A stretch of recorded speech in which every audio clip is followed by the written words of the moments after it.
অন্যান্য ধর্মগ্রন্থগুলি দুনিয়ার মানুষের তৈরি, সমস্ত ধর্মগ্রন্থগুলি দুনিয়ার মানুষ তৈরি করেছে তাদের নিজের জ্ঞান দিয়া, মন মস্তিষ্কের চিন্তাধারা দিয়ে, আধ্যাত্মিকতা দিয়ে। কিন্তু এই কোরআন দুনিয়ার কেউ বানায় নাই, কেউ লিখে নাই। স্বয়ং আল্লাহ রাব্বুল আলামিন, যিনি এই বিশ্ব ব্রহ্মাণ্ডের স্রষ্টা, সেই আল্লাহর কালাম হলো কোরআন। বলে সুবহানাল্লাহ। অন্যান্য ধর্মগ্রন্থ আর কোরআনের মধ্যে ব্যবধানটা হলো, অন্যান্য ধর্মগ্রন্থ দুনিয়ার মানুষের সকল বিষয়ে কথা বলতে পারে নাই, মানুষের সমস্যার সমাধান দিতে পারে নাই। এই কোরআন এমন অযৌক্তিক। অন্যান্য ধর্মগ্রন্থ মন গড়া কথা বলেছে, কাল্পনিক কথা বলেছে, বানোয়াট কথাবার্তা দুনিয়ার মানুষের সামনে বলেছে, যার কারণে আজকের পৃথিবীর শিক্ষিত সমাজ যারা অন্যান্য ধর্মগ্রন্থের কিনারা হয়ে যায় না, পড়েও না, মানেও না, শুধু নামে ধর্ম ধর্ম বলে আর ওই ধর্ম বিশ্বাসী বলে। তাদের নিজের ধর্মগ্রন্থ পড়াও জানে না, পড়েও না, বুঝেও না। এর কারণে সবচেয়ে বড় সমস্যায় তারা পড়েছে। যেটা কোনো জায়গায় যদি বলা হয় ধর্মগ্রন্থ থেকে বলার জন্য, 10 মিনিটে বলার জন্য একটাও খুঁজাইয়া পাওয়া যায়। কারণ হলো এর মধ্যে মজা নাই, কি নাই, সেটা মানুষের তৈরি। কার তৈরি? ভাইয়ারা আমার, এই কোরআনুল কারীম আল্লাহ পাক দিলেন দুনিয়ার মানুষের লিখিত। যদি কোনো বই হইতো, মানুষ একবার মাত্র পড়তো আর একবার পড়তে চাইতো না। কিন্তু এই কোরআন আসার হয়ে গেল 1500 বছর। কত বছর? আর সহি আল্লাহর কালাম কোরআনুল কারীমে আল্লাহ বলেন, বিসমিল্লাহির রাহমানির রাহিম, হামিম ওয়াল কিতাবিল মুবিন, ইন্না আনজালনাহু ফি লাইলাতিন মুবারাকাতিন, ইন্না কুন্না মুনজিরিন। আল্লাহু আকবার। ইন্না আনজালনাহু ফি লাইলাতিন মুবারাকা, আমি নাযিল করেছি এই কোরআনকে কোন রাত্রি? আপনাদের মনে প্রশ্ন জাগতে পারে, এতদিন শুনলাম কোরআন নাযিল হয়েছে রমজানের মাসে। কোন মাসে?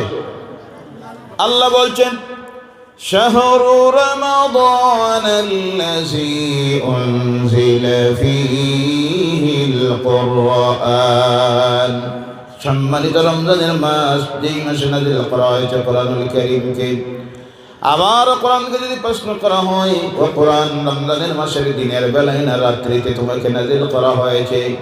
আল্লাহর কালামকে সুন্দর ভাষায় দুনিয়ার মানুষকে জবাব দেয়। জবাব দিতে গিয়ে আল্লাহ কমপ্লিট একটা সূরাও নাযিল করে দিয়েছেন, যে সূরার নাম হলো সূরা কদর। কোন সূরা?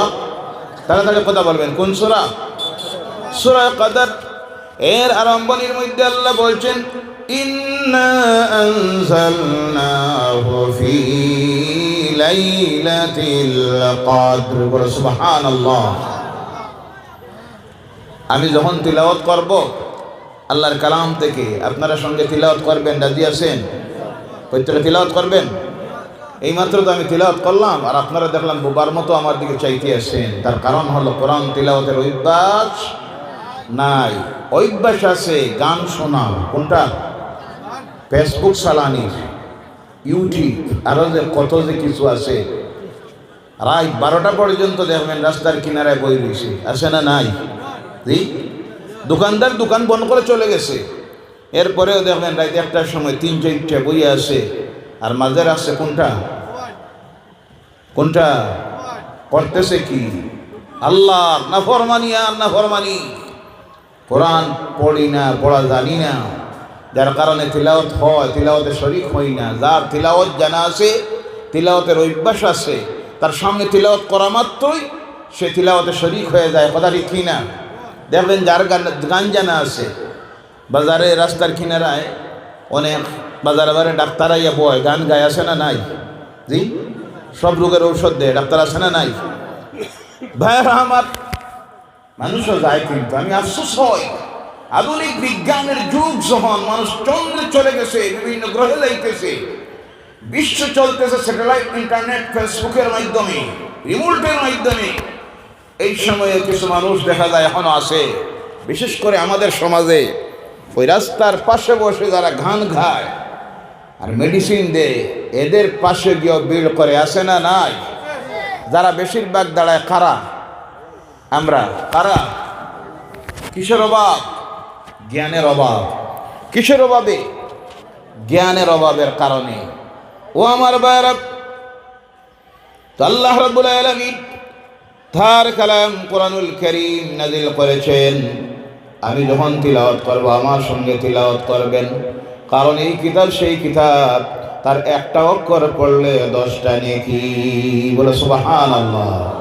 শুধু 10টা নেকি নয়, এই আলোচনা আগেও করেছি, আজকে আবার বলছি, যখন একটা অক্ষরে তিলাওয়াত করে আল্লাহ রাব্বুল আলামিনের পক্ষ থেকে সেই তিলাওয়াতকারী বান্দা বান্দির উপরে 10 বার আল্লাহর রহমত নাযিল হয়ে যায়। সুবহানাল্লাহ। শুধু তা না, একটা অক্ষর যখন জবান দিয়ে বাইরে করে আমার আল্লাহ রাব্বুল আলামিন তার আমলনামা থেকে 10টা গুনাহ ডিলিট করে দেয়। আর জোরে বলেন সুবহানাল্লাহ। তাহলে এই কোরআন পড়লে লাভ না লস? গান শুনলে লাভ না লস? আমরা কোরআন পড়ব না গান শুনব? আওয়াজ করে বলেন কোনটা? ও আমার ভাইরা, আল্লাহ সেই সূরার মধ্যে বলতেছেন, নাজিল করেছে কোরআনুল কারীমকে লাইলাতুল কদরের রাত্রিতে। হুজুর আপনি বললেন কোরআন নাজিল হয়েছে লাইলাতুল বারাতের রাত্রিতে, কথাটা কেমন? তার সমাধান হলো, আল্লাহর কালাম কোরআনুল কারীমকে আল্লাহ নাজিল করেছেন 3 বার। কয়বার? 1 নম্বর বার আল্লাহ তার নিজে তার কালামটাকে তিনি লিপিবদ্ধ করলেন, করে আল্লাহ নিয়ে রাখলেন একটা জায়গার মধ্যে। সেই কথা আল্লাহ কোরআনুল কারীমের মধ্যে বলতেছেন, বাল হুয়া কুরআনুম মাজিদুন ফি লাওহিম মাহফুজ। জোরে বলো আল্লাহু আকবার। সম্মানিত এই আজিম কিতাব কোরআন, এ কোরআনুল কারীমকে আল্লাহ রেখেছিলেন যে জায়গায়, সেই জায়গার নাম হলো লৌহে মাহফুজ। সুরক্ষিত জায়গায় আল্লাহ রেখেছিলেন। বলে সুবহানাল্লাহ। 1 নম্বর বার। কয় নম্বর? 2 নম্বর বার শাবান মাসের 14 তারিখের রাত্রিতে আল্লাহ পাক বিভিন্ন গুরুত্বপূর্ণ বিষয়ের উপর সিদ্ধান্ত নেই। নিতে গিয়ে আল্লাহ চাইলে কাউকে জিজ্ঞাসা না করলেও তার কোনো অসুবিধা নাই, কিন্তু আল্লাহ গুরুত্বপূর্ণ কোনো বিষয়ে সিদ্ধান্ত নিতে গিয়ে যাদের সঙ্গে পরামর্শ করে তারা হলো আল্লাহর ফেরেশতা। কার ফেরেশতা? যেমন আমরা কোরআনুল কারীমের মধ্যে দেখি, আদম আলাইহিস সালামকে সৃষ্টি করতে গিয়ে আল্লাহ করেছিলেন কি? আল্লাহ বলছেন, وَإِذْ قَالَ رَبُّكَ لِلْمَلَائِكَةِ إِنِّي جَاعِلٌ فِي الْأَرْضِ خَلِيفَةً। আল্লাহ রাব্বুল আলামিন তার ফেরেশতাদের সঙ্গে আলোচনা করেছিলেন, আমার ফেরেশতারা এই দুনিয়ায় আমি আমার একজন প্রতিনিধি প্রেরণ করব। তাদের প্রমাণিত হয় আদমকে তৈরি করতে আল্লাহ পরামর্শ করেছিলেন ফেরেশতার সঙ্গে। কার সঙ্গে? অনুরূপভাবে এই কোরআনুল কারীমকে নাজিল করার ব্যাপারে আল্লাহ যেই রাত্রিতে ফেরেশতাদের সঙ্গে আলোচনা করে সিদ্ধান্ত নিয়েছিলেন এই কোরআনকে জমিনে দেওয়ার জন্য, সেই রাত্রি ছিল লাইলাতুল বারাতের রাত্রি। বলে সুবহানাল্লাহ। 2 নম্বর বার। কয় নম্বর? 3 নম্বর বার আল্লাহ রাব্বুল আলামিন লাইলাতুল কদরের রাত্রিতে এই কোরআনুল কারীমকে দুনিয়ার উপরের আকাশের মধ্যে আল্লাহ নাজিল করলেন। দুনিয়ায় না, সেই জায়গায় আকাশে, দুনিয়ার উপরের আকাশে।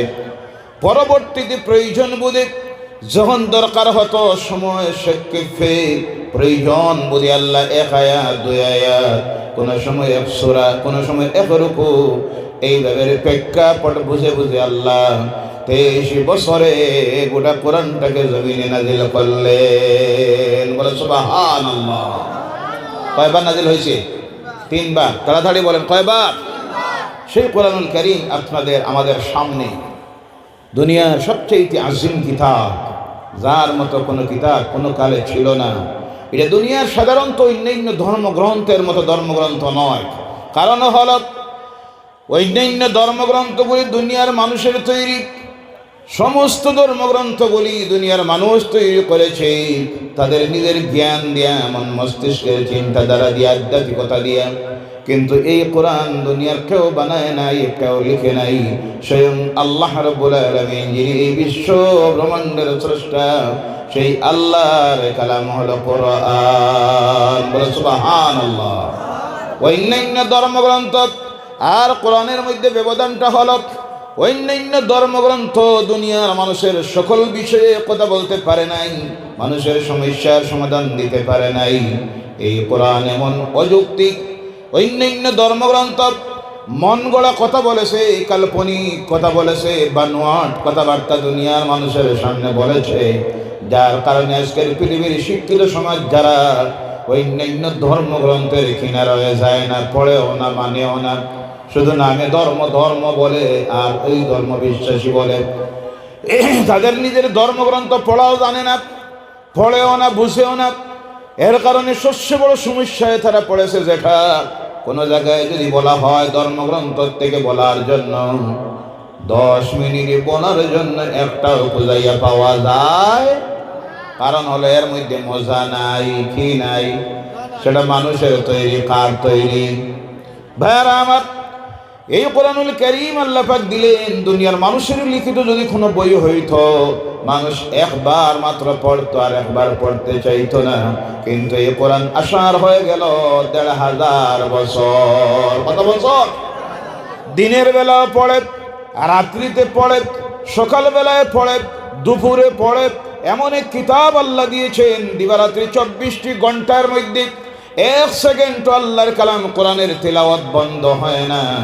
যে কিতাবের তিলাওয়াত বন্ধ হয় না, সেই কিতাবের নাম হলো কোরআনুল কারীম। বলে সুবহানাল্লাহ। মনে প্রশ্ন জাগতে পারে, মানুষ কি ঘুমায় না? কে পড়ে? জিন্নাতে নাকি পড়ে না ফেরেশতায় পড়ে? জিন্নাত পড়ে না, ফেরেশতাও পড়ে না। আমার আল্লাহ রাব্বুল আলামিন, তার নাম দুনিয়া সর্বক্ষণ 24 ঘন্টা যাতে উচ্চারিত হয়, তার কালাম যাতে এই দুনিয়ায় 24টি ঘন্টা তিলাওয়াত হয়, এর জন্য আমার আল্লাহ রাব্বুল আলামিন এমন সিস্টেম বানাইয়া দিলেন, একসঙ্গে সারা পৃথিবীতে দিন আর রাত্রি হয়। এখন হলো ভারতবর্ষে, এখন আমরা এখানে বসে আছি, বাজতেছে 8টা। কয়টা? সৌদি আরবে এখন বাজতেছে 5:30। কয়টা? সুবহানাল্লাহ বলেন। এখন এখানে আমরা বসে আছি, রাত্রি 8টা বাজতেছে। এই মুহূর্তে আমেরিকা এখন বাজতেছে সকাল 8টা। কয়টা? এই সিস্টেম বানাইয়া দিয়েছেন কে? বানানির কারণ হলো আল্লাহ চাই পৃথিবীর দিবারাত্রি 24টি ঘন্টা তার নাম উচ্চারিত হোক, তার হাবিবের নাম উচ্চারিত হোক, আর তার কালামের তিলাওয়াত চলুক। এর জন্য আল্লাহ পাক এমন সিস্টেম বানাইয়া দিয়েছেন, পৃথিবীতে একটা সময় যায় না, 1 সেকেন্ডও সময় যায় না যে সময় আল্লাহর জমিন থেকে আওয়াজ ওটা বন্ধ হয়ে যায়। এইভাবে একটাও সময় নাই, দিবারাত্রি 24টি ঘন্টা আওয়াজ উঠতে আসে। আল্লাহু আকবার, আল্লাহু আকবার। জোরে বলেন আল্লাহু আকবার।